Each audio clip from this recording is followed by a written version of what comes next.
Gracias, Oscar, por habernos convocado al doctor Gac a la revista. Bueno, yo voy a tratar de aprovechar mis 15 minutos de la siguiente manera. 5 minutos dedicados a mi artículo y 10 a pensar de manera más amplia lo que se está ensamblando en esta revista. La verdad que me sentí obligado como director de la maestría en auditoría gubernamental a escribir sobre el control institucional porque me parecía que en este caso el cargo me obligaba, pero no es precisamente lo que más en todo caso me convoca a participar de esta revista.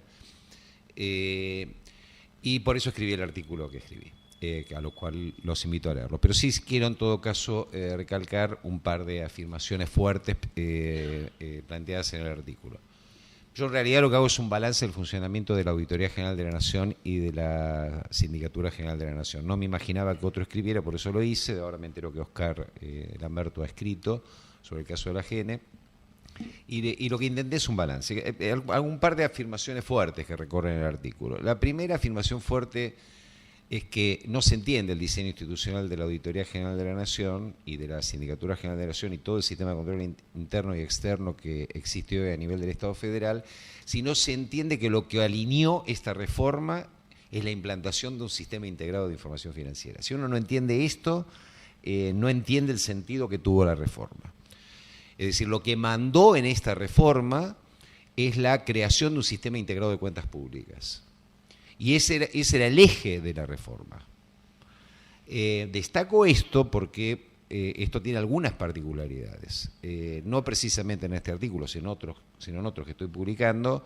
En realidad hay como una especie de mirada generalizada de que esto ha sido una imposición del Banco Mundial, del Fondo Monetario, del Banco Interamericano de Desarrollo, de la USAID norteamericana y de cuanto organismo de la cooperación anda dando vuelta por allí. Pero en verdad esto es un invento de latinoamericanos. Los CIDIF son inventos latinoamericanos hechos por gente que recorrió América Latina en materia de consultoría de finanzas públicas, en general en los años del exilio, muy relacionado con los años del exilio, que se había formado en general en el ILPES y en menor medida en el SICAP de la OEA de Buenos Aires, y en algún momento otros países más amigables les permitieron poner en marcha algunas ideas de cómo integrar los sistemas de presupuesto, contabilidad, tesorería, crédito público, que no existe en ningún lugar de Europa, ni siquiera de los Estados Unidos de América. Por lo tanto, esto en realidad es un invento latinoamericano, de los cuales nuestros colegas Marcos Macón y Ricardo Gutiérrez fueron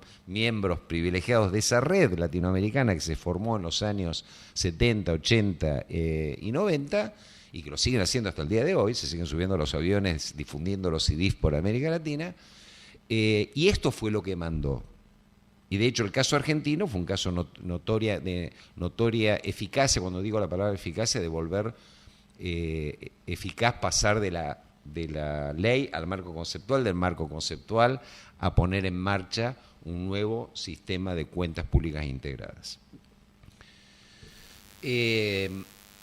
Entonces, si se entiende esto, se entiende por qué se establece el sistema de control que se estableció.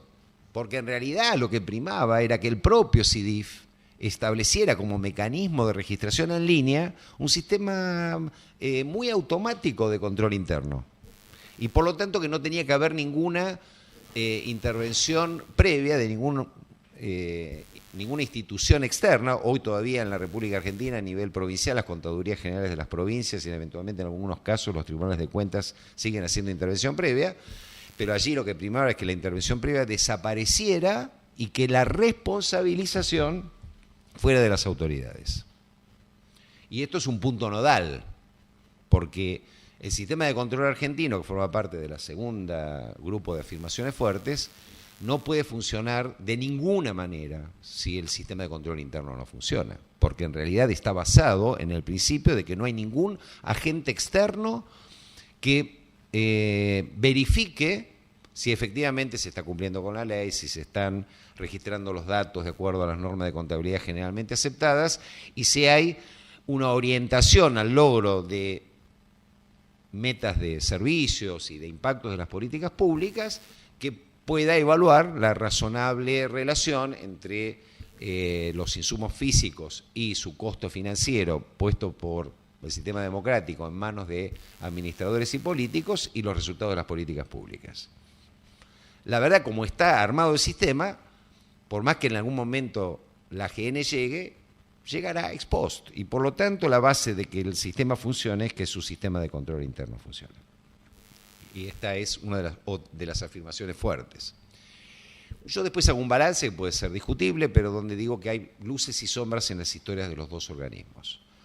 Que la CIGEN arrancó muy bien, con un profesionalismo muy fuerte, que la AGN tuvo un diseño institucional absolutamente único en el diseño institucional de las entidades fiscalizadoras superiores. Es una auditoría colegiada, cosa que no existe en ningún lugar del mundo, y que tiene que ver con cómo esto se ensambló con la discusión de los partidos políticos, donde raramente los diputados y senadores argentinos han cumplido con la ley, es decir, han nombrado auditores generales que tengan reconocida experiencia en administración financiera y auditoría gubernamental. En el caso del colegio que formó parte de Emilia, que fue el primero, yo creo que había dos, Emilia es una de ellas, porque venía a trabajar en la Comisión de Presupuesto y Hacienda, y después el doctor Bruno, que venía a estar en el Tribunal de Cuentas de la Nación. El resto, ninguno tenía experiencia aprobada en administración financiera y control, es decir, para decirlo en otros términos, en general a nuestros legisladores les ha importado bastante poco nombrar como auditores generales a gente con antecedentes probados, cosa que es muy importante, porque las veces que el colegio tuvo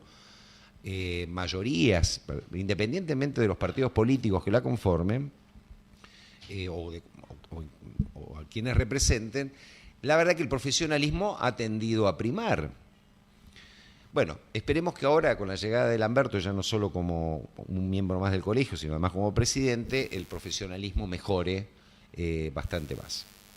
Una cuestión, que no quiero ser injusto con el doctor Despuy me lo sabe, yo soy muy crítico con respecto a su profesionalismo, desde el punto de vista de las normas de auditoría generalmente aceptadas, pero uno debe reconocer que colocó al organismo en la imagen pública, y esto no es un tema menor, porque por primera vez los periodistas y alguna que otra ciudadanía informada habla de la Auditoría General de la Nación.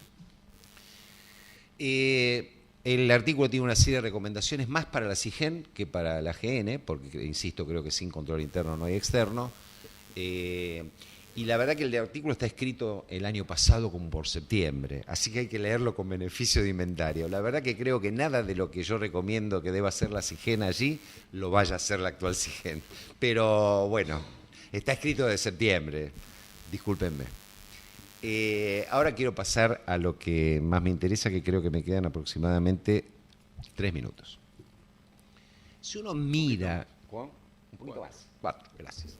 Si uno mira los colegas que han escrito y la diversidad de temas que han escrito en esta revista, lo que yo quiero reflexionar con ustedes es que estas problemáticas de la responsabilización y el control son artefactos intelectuales, legales y dispositivos administrativos construidos por diversas tribus de diferentes grupos de expertos: los auditores, los presupuestólogos, los corruptólogos, ahora los nuevos expertos en datos abiertos, y así sucesivamente, que a su vez se enlazan con las con las mayorías políticas de turno y terminan construyendo artefactos, como este que nos acaba de mostrar Esther, ¿no es cierto? Un conjunto de datos. A mí me contrataron como consultor hace poco en el gobierno de la ciudad para que evaluara la estrategia de datos abiertos sobre compras públicas. La verdad que le tuve que pedir a mi hija, que es ingeniera y maneja muy bien el Excel y además trabaja en compras de una empresa petrolera importante, que me ayudara a sacar las salidas de información que me volvieran razonablemente inteligible los datos que se estaban abriendo al público. Pero estos artefactos se construyen. Es probable que haya una nueva generación de datos abiertos donde, al igual que las plataformas brasileña, chilena y paraguaya, sean más amigables para la gente y la gente pueda recorrer las contrataciones, las licitaciones, si son directas, por monto, por tipo de servicio, etcétera. Probablemente, o no, se evoluciona hacia eso. En Paraguay evolucionó hacia eso, así que bueno, puede ser que aquí también. Pero no lo sabemos. ¿Por qué señalo todo esto? Porque no solo la prensa o factores de poder o las recomendaciones de los organismos internacionales, el CLAD se ha subido a cuanto a tribu experta, como ustedes se dan cuenta por el conjunto de cartas iberoamericanas del CLAD, a cuanto a tribu experta haya recorrido América Latina en los últimos 15 años y ha sacado alguna carta iberoamericana que dejara contenta a alguna de estas tribus expertas. Bueno, en este tema, responsabilización, auditoría, transparencia, control, gobierno abierto, gobernanza, y se me van, digamos, me van a sobrar los dedos de la mano para ver la cantidad de enfoques que construyen discursos, ganan dinero como consultores, se instalan en las administraciones públicas, luego se terminan generando burocracias en torno de estos aspectos. Y en realidad creo que una cuestión bastante interesante para los que nos dedicamos al estudio de la administración pública es ver los efectos performativos de estos discursos y de estas doctrinas administrativas. Es decir, cómo terminan impactando en la creación de dispositivos administrativos. Bueno, finalmente la GN está ahí, la CIGEN está ahí. Gracias a Dios, para mi gusto, nos estamos enlazando con normas internacionales de auditoría externa e interna y la cooperación internacional mejora algunas prácticas, pero estamos en la universidad y entonces estamos obligados a una actitud no solamente prescriptiva de aquello que hay que hacer, sino crítica de cómo se construyen los distintos discursos sobre la responsabilidad y el control. Lo que estoy diciendo es que en el medio de esto hay colegas, yo me incluyo, que construimos estos aparatos, no lo estoy diciendo en términos jocosos, sino en términos conceptuales, construimos estos aparatos que terminan después influyendo en el devenir de las administraciones públicas. Es muy probable que siga habiendo ojos y rostro. Gracias.